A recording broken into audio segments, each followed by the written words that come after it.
As I helped my daughter dress in her costume for Halloween, and through the drive to my mom's, I wondered how many more trick-or-treatings we will have.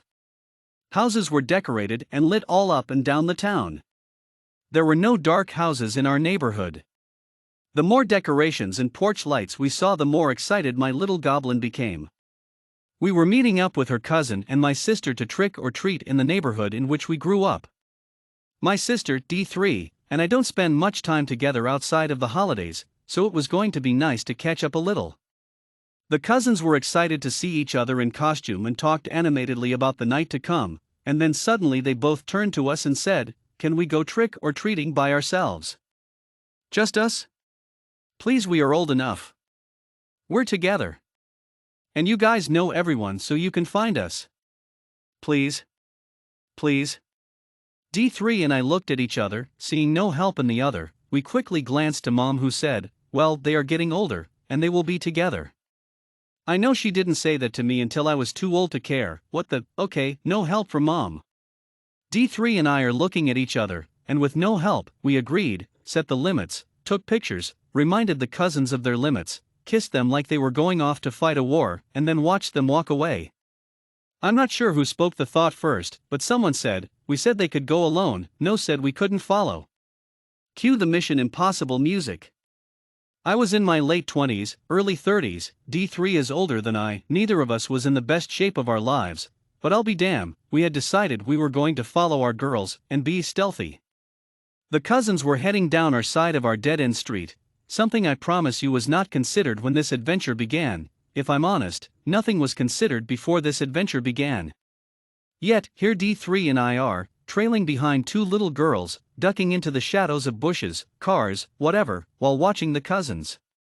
What neither of us had looked at or considered in those first few moments were the other trick-or-treaters, and most specifically, their parents.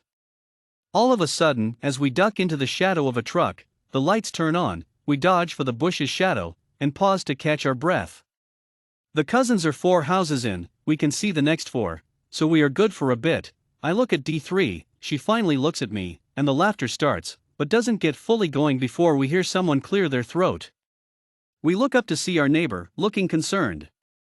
Then realizing they know us, and looking confused. The laughter that was paused bubbled out. D3 shushed me. The neighbor started to say something, but the cousins were going out of sight. I whispered over my shoulder, "Our girls thought they were old enough to trick or treat alone." As D3 and I started running through the lighted area, and falling behind a family. The dad turned around. D3 said, "The cousins think they are old enough to go without us." The parents smiled, wished us luck, and provided cover as the cousins crossed in front of them. Black Widow we were not.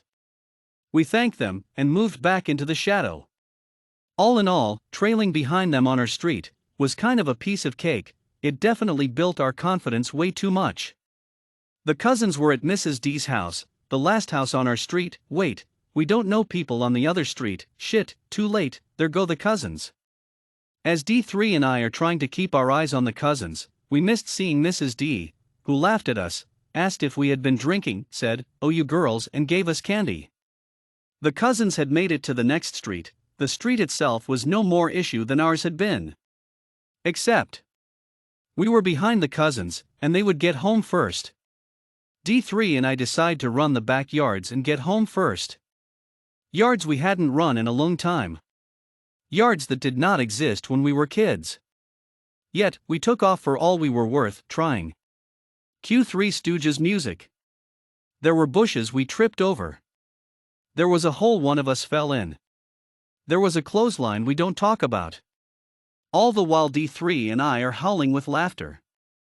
As we made it Mom's backyard, we could see the cousins between the houses. D3 and I were going to make it there before them, just barely, maybe.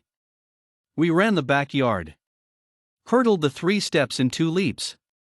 Tore open the back door. And collapsed into gales of laughter on the kitchen floor. We hear Mom from the bathroom, "You girls are too loud. Your mothers." She came through the door and saw us. The look of shock and confusion. As if D3 and I were not laughing hard enough. And then Mom says, "Where did you two go?" More laughter. We hear the front door. D3 and I dummy up and listen to the excited cousins talk about how happy they are with their treats, how well they did trick or treating by themselves, and all the while D3 in acting so well, we should get Academy Awards. P.S. There were several calls from neighbors while we were gone that Mom understood after the cousins had left the room, and D3 and I told her where we had been. When we finished, Mom just said, "Oh, you girls. It was, to date, the best Halloween of my life."